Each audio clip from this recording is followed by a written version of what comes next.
Salut les gens! Comment ça va? J'espère que vous allez bien. Aujourd'hui on se retrouve dans une nouvelle vidéo. Comme c'est la rentrée, je voulais aborder ce thème mais d'une manière un petit peu rigolote, fun, et je me suis demandé comment est-ce qu'on pouvait parler de la rentrée en étant fun, puisque je sais que c'est un drame international pour à peu près toute la planète. Donc j'ai réfléchi longtemps et je me suis dit que quoi de plus drôle que de raconter mes anecdotes de lycée. Ceux qui étaient avec moi au lycée, vous le savez, mais j'étais dans un lycée un petit peu spécial.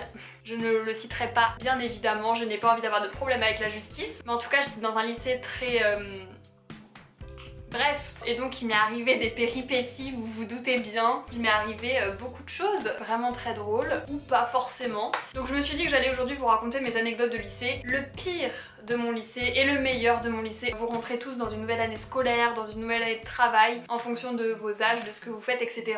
Et c'est quand même aussi pour but de dire que voilà, même s'il nous arrive des anecdotes, des fois, des trucs pas très fun, des trucs un petit peu où t'as les nerfs contre des profs ou contre des gens, au final ça reste des bons souvenirs et des anecdotes qui sont rigolotes à raconter à la fin. Profitez au maximum. Donc ça fait actuellement 3 ans.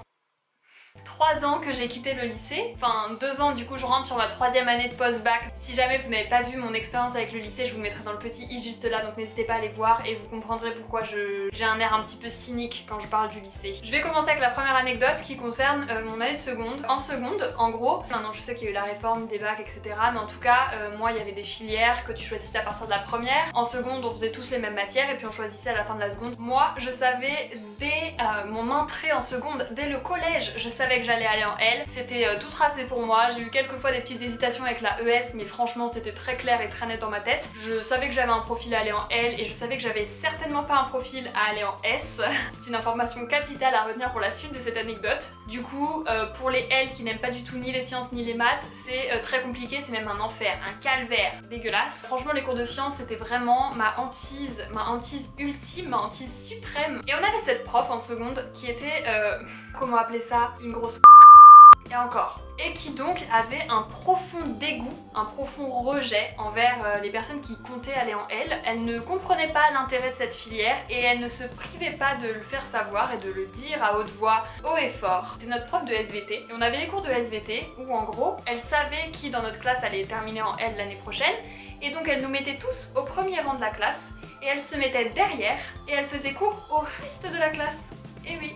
Oui. Du coup, elle était derrière nous et elle considérait qu'en fait elle n'avait pas à nous faire cours parce que de toute façon on voulait aller en L, donc elle n'avait pas à perdre son temps avec nous. Alors que même les L ont un bac de sciences, hein, je tiens à le dire. Un comportement, je sais pas, ça me fait beaucoup rire maintenant, mais sur le coup j'avais juste envie de l'étrangler. Pareil, même prof qui nous traitait de petits cons si on oubliait notre manuel, enfin des trucs juste aberrants quoi. On va continuer avec la deuxième anecdote qui parle encore une fois d'un prof, mais cette fois-ci d'un prof de philo. On dit souvent que les profs de philo sont très space, c'est un peu un cliché qu'il y a autour du prof de philo. Moi j'en ai connu dans mon bahut qui était assez jeune, qui était assez dynamique, etc.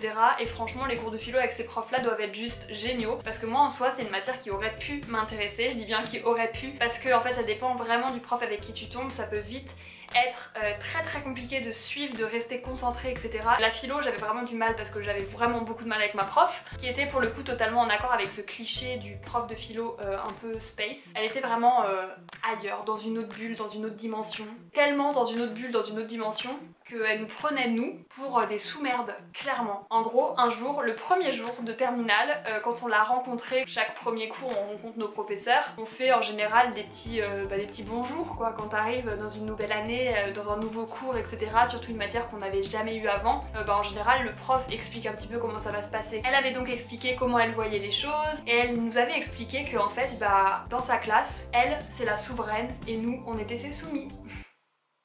En vrai j'y repense, je trouve ça vachement chaud.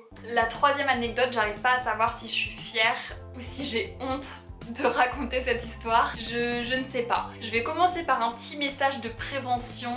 L'anecdote qui est à suivre n'est pas à reproduire, ce n'est pas bien, c'est immoral, bref, patati patata, je m'en tape, clairement. Moi j'ai du mal à retenir ma langue, tu vois. J'ai pas vraiment une grande gueule, c'est-à-dire que je vais jamais arriver face à quelqu'un et lui balancer ses 4 vérités en face parce que je suis pas comme ça, j'aime pas trop faire de la peine aux gens, donc je suis pas à vraiment dire de la méchanceté face à la gueule des gens. Par contre, tu dis des choses que j'ai du mal à cautionner une fois, 2 fois, 3 fois, 4 fois, la 5e fois c'est sûr que je te rentre dedans. Il y avait des profs avec qui j'avais énormément énormément de difficultés pendant mon lycée. La prof de SVT, la prof de philo que je vous ai citée avant en faisait partie, mais bon, c'est pas tombé sur elle. Il y en avait une autre, une prof de pseudo-anglais qui faisait même pas de l'anglais, qui parlait même pas anglais. D'ailleurs, je sais pas pourquoi les profs d'anglais en France, c'est très compliqué de trouver des profs d'anglais qui savent réellement parler anglais, hein, je dis ça comme ça. J'en ai eu des très bonnes, au lycée notamment, j'ai eu je pense à deux très bonnes profs d'anglais, mais alors toutes les autres, mais c'est une catastrophe quoi. Bref, ça c'était pas du tout par rapport à l'anecdote. Donc, il y avait une prof qui me faisait faire la LELE. Ceux qui étaient en filière littéraire avant la réforme du bac, vous allez savoir quelle était la matière. LELE, c'était littérature en langue étrangère. Donc on avait ces cours-là obligatoirement quand on était en L. Et ma prof de LELE était à se tirer une balle dans le crâne, tu vois. C'est pas la teubée, c'est vraiment celle qui essaye de te ta race. Une fois qu'elle t'a dans le viseur, c'est mort pour toi. Elle faisait à la tête du client. Les filles majoritairement étaient favorisées. Bon, pas moi, vous allez le voir, mais les filles en général étaient favorisées. Et les têtes de classe étaient favorisées. Alors si t'avais du problème en anglais, laisse tomber, c'était mort pour toi. Et donc j'avais beaucoup de mal avec cette prof. Et je l'avais aussi en classe euro, parce que je faisais classe euro, donc je l'avais 2 fois dans la semaine. Et en gros, j'avais une très bonne copine à moi qui m'avait raconté qu'elle avait croisé cette prof-là le midi, en train de parler avec une autre prof que je n'avais jamais eue. Et qui était en train de dire que, donc moi, en citant mon prénom, etc., était vraiment une élève horrible à gérer. Enfin bref, elle avait sorti plein de crasses sur moi, je pourrais pas vous ressortir exactement ce qu'elle avait dit. Et j'avais trouvé ça vraiment violent, sachant que elle m'avait jamais rien dit en face, elle m'avait jamais spécialement engueulée, à part pour du bavardage, mais ça comme beaucoup d'autres gens dans la classe. Donc elle m'avait jamais vraiment engueulée, elle m'avait jamais vraiment rien dit. Et donc le cours d'anglais suivant, j'étais en plus je crois très énervée parce qu'elle m'avait retiré des points à moi alors que j'avais fait exactement le même devoir qu'une copine à moi qui avait eu genre 19 alors que moi j'avais eu 9. Donc il y avait 10 points de décalage entre sa copie et ma copie alors qu'on avait fait exactement le même devoir. Bref, elle avait saqué tous ceux qu'elle aimait pas dans la classe et j'étais très énervée pour ça. Donc j'avais été la voir en lui disant au début du cours d'après, j'avais pas trouvé ça correct qu'elle me sous-note juste parce qu'elle ne m'aimait pas. Elle m'a dit: oui mais Théa, tout ne tourne pas autour de toi, je ne sais pas d'où tu sors que je ne t'aime pas. Et alors là, le midi, ma pote qui m'avait dit tout ce qu'elle avait raconté dans mon dos, etc. Et que là, en face de moi, elle me dit: ah mais j'ai rien contre toi. Alors là, ça n'a fait qu'un tour dans ma tête. Directement, je me suis redressée, j'ai remis mon cartable, telle une fière élève, et je lui ai dit, je savais très bien ce qu'elle avait dit le midi même avec sa collègue, que non seulement elle n'assumait pas ses propos, mais qu'en plus, elle était vraiment faux cul.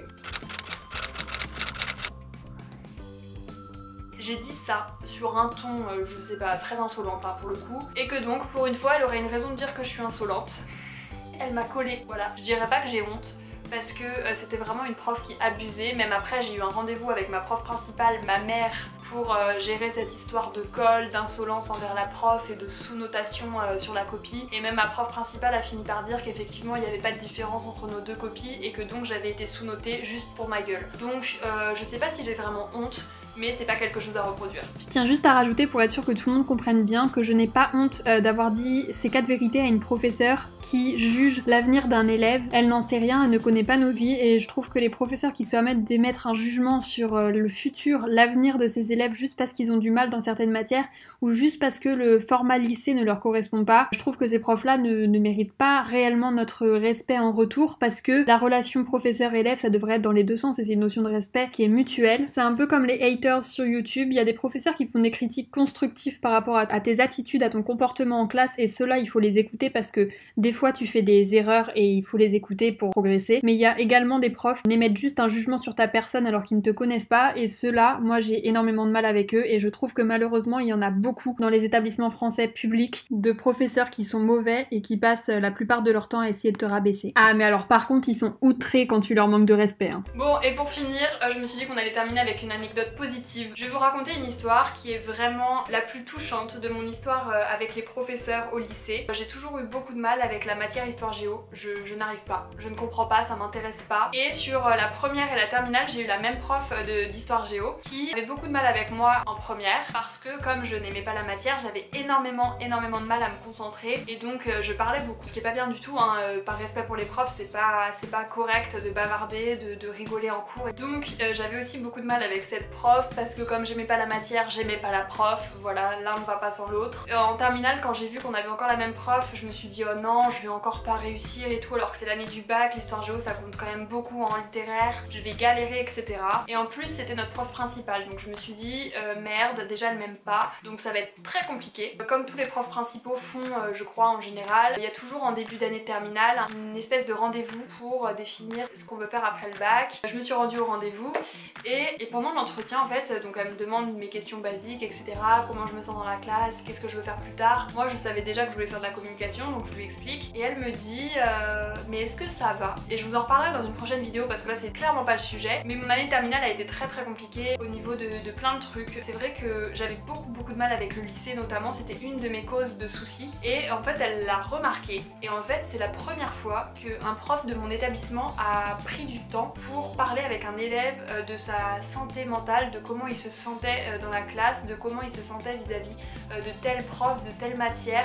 Elle a vraiment passé beaucoup de temps avec moi à me parler, à me demander comment ça allait, qu'est-ce qui n'allait pas, pourquoi ci, pourquoi ça. Et en fait c'est la première fois qu'un prof, bah vraiment comme je disais, consacrait vraiment du temps et mettait du cœur à vouloir aider quelqu'un mais pour sa personne, pas juste pour avoir 100% de réussite au bac. Tu vois ce que je veux dire? Je pense que vous comprenez. Et du coup à partir de ce moment-là, j'ai eu une connexion avec ma prof d'histoire géo. Elle m'a dit qu'elle allait m'aider, tout, qu'elle allait faire en sorte que je réussisse à avoir mon bac, etc. même si c'était compliqué. Du coup après c'est devenu une prof que j'aimais vraiment sincèrement du fond du cœur. Et donc j'avais vraiment envie de réussir l'histoire géo au bac, ça me tenait à cœur parce qu'elle m'a aidée tout au long de la terminale, elle me posait des questions en cours, elle faisait attention à ce que j'ai bien tous les cours de noter, elle m'a donné des techniques pour mieux apprendre, enfin plein de trucs. Et donc j'avais vraiment envie de lui dire bah regardez j'ai travaillé, j'ai réussi à avoir une bonne note au bac. Donc un mois avant le bac, je bouffais que de l'histoire géo, j'avais mes fiches, je faisais que les lire, que les apprendre, j'ai quasiment travaillé que l'histoire géo à mon bac.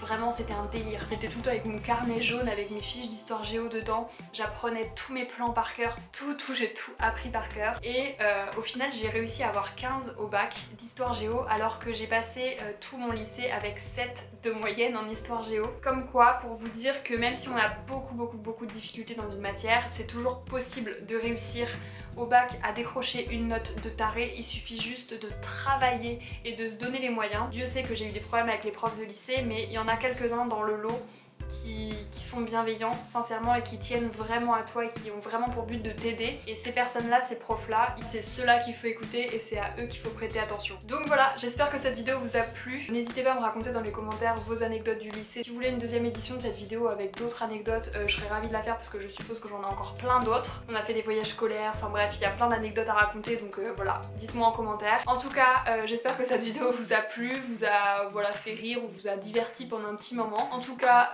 comme d'habitude, on se retrouve tous les dimanches à 18h pour une nouvelle vidéo et parfois, même souvent le mercredi aussi. Je vous dis à très bientôt parce que de toute façon on ne passe jamais très longtemps sans se retrouver. Gros bisous, la bise.